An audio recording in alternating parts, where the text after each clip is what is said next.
Oi, gente, tudo bem? Hoje eu queria conversar um pouco com vocês, convidar vocês a refletirem comigo sobre a importância de falar. Por que que tem a famosa frase, fale mais sobre isso? Por que que a gente diz que o tratamento que se dá na saúde mental é um tratamento pela palavra? Qual que é a força, qual que é o poder que falar realmente tem? Então eu queria esclarecer isso para vocês. Muitas pessoas procuram tratamento na saúde mental e falam: eu precisava muito falar sobre isso, e às vezes até pontuam para alguém diferente, de um contexto diferente, sem julgamento, enfim, ou até falam: eu precisava muito desabafar com relação a isso. Mas será que é simplesmente falar? Será que o que acontece num processo da saúde mental é um desabafo? Será que é só porque você está falando para alguém diferente? Já adianto, né, que não é bem por aí. Mas que sim, o fato de falar e de elaborar já tem um lugar de fundamental importância. Mas é muito importante pontuar que não basta falar, tem que bem dizer. O que é bem dizer? É a gente aprender a falar menos e dizer mais. Porque muitas pessoas elas dão volta para chegar onde elas querem falar, nos pontos importantes. Muitas pessoas relatam o que aconteceu ao invés de se implicarem naquilo que aconteceu, né? Como aquilo fez a pessoa sentir, ou como que ela lida com isso que aconteceu, ou o que tem dela ali nesse relato, dessa história, desse acontecimento que ela está contando. Então não é simplesmente falar, é dizer, é bem dizer. Por isso que a gente até fala que a psicanálise não é a clínica do bem-estar, mas sim do bem dizer. Enfim, pontuei algumas coisas aqui com relação à importância de falar, né, abrindo essa diferenciação do dizer para o falar. Mas falando em falar, tem algo aí da própria fala, da própria linguagem, da própria palavra que promove um certo tratamento. E eu queria explicar um pouquinho mais disso para vocês. Quando eu falo de tratamento, o que eu estou querendo dizer? Na psicanálise, a gente estuda 3 registros, que é o simbólico, o imaginário e o real, que são registros que tem na nossa psique, na nossa mente, inclusive, né, na questão inconsciente. Vou explicar rapidamente o que são esses registros, não quero teorizar profundamente a respeito deles, mas só para entendermos melhor sobre o que significa o simbólico. Primeiro, a gente pode dizer, de uma forma simplificada até, que o imaginário é o nosso pensamento, é a nossa imaginação. O simbólico é aquilo que vem através da palavra, da linguagem. E o real é a realidade, que sem o simbólico e sem o imaginário, ela é vazia, né? Ela é inconsistente. Então, muitas vezes, esses 3 recursos, eles se amarram como um nó na nossa mente, dando sentido à nossa vida, né? E é muito importante que eles estejam amarrados entre si, senão vira tudo uma confusão na nossa cabeça. Então, o simbólico, ele precisa estar amarrado com esses outros registros. Por isso que é muito importante a gente estar trazendo a linguagem em cena. Mas o que eu quero dizer, ressaltar, na verdade, é a importância da linguagem. Então eu vou dar um exemplo básico, né? Às vezes a pessoa, ela tá pensando em algo e fica, né? A gente pode até usar esse termo do senso comum, com pensamentos obsessivos, né? Pensa demais em algo que pode acontecer, pensa demais em situações, fica ali naquele imaginário sendo alimentado. E o imaginário vai indo, vai indo, vai indo, vai indo, aquele pensamento vai indo, vai indo, vai indo, a imaginação vai se expandindo e aquilo pode deixar a pessoa, né, com um fantasma na cabeça dela gigantesco.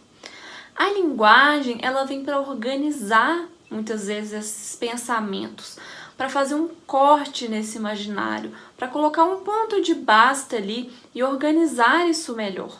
Então, a palavra falar sobre o que a gente pensa é diferente de simplesmente pensar. A fala, ela tem um poder muito grande. Quando a gente coloca em palavras os nossos pensamentos, as nossas sensações, isso já tem um efeito gigantesco. Outra questão é que quando a gente fala, a gente pode elaborar isso que a gente está dizendo.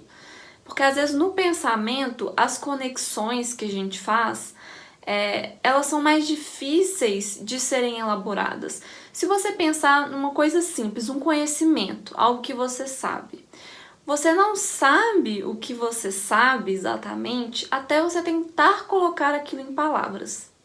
Até você, por exemplo, escrever um texto sobre aquilo, tentar organizar esse saber sobre isso que você aprendeu.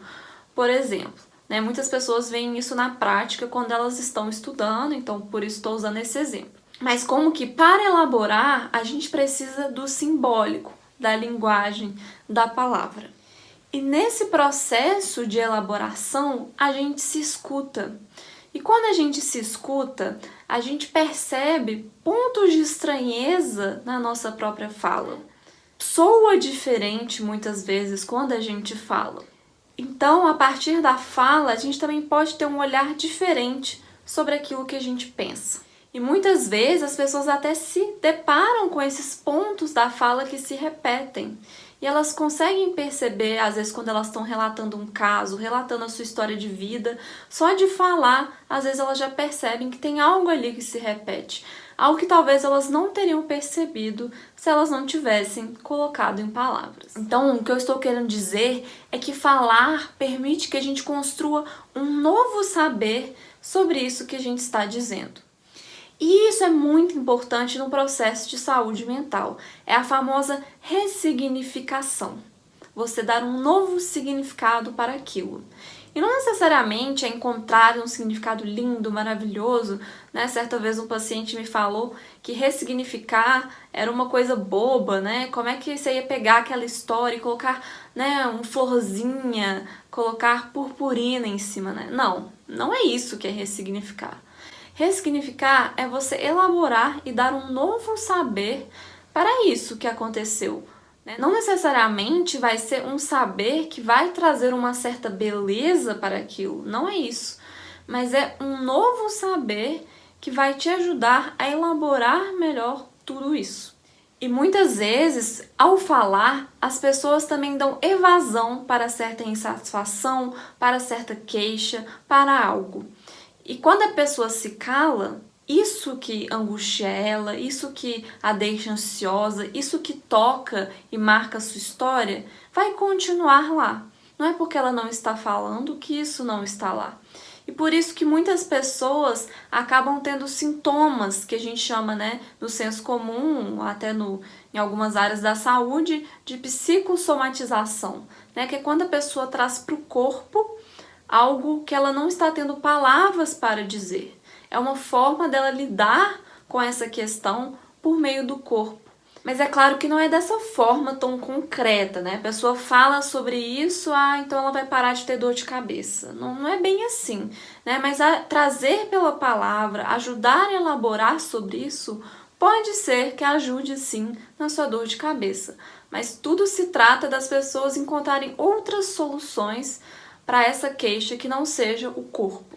Então eu fiz um apanhado de várias coisas para dizer dessa importância da fala. Por que então que eu não posso simplesmente falar para a parede, falar para o espelho, falar para um amigo? Porque também tem o lugar da escuta. E esse lugar, ele é fundamental nesse processo de falar e elaborar. E os profissionais da saúde mental são os profissionais da escuta, de uma escuta qualificada, uma escuta individualizada, que vão saber fazer diante dessa fala, diante daquilo que o sujeito, do que a pessoa traz através da palavra. E vão conseguindo manejar esse processo em direção a um tratamento. Então, é essa reflexão que eu queria deixar com vocês hoje. Espero que contribua, espero que traga mais reflexões para vocês e que vocês possam pensar sobre isso no contexto da singularidade da história de cada um. Então é isso. Muito obrigada mais uma vez.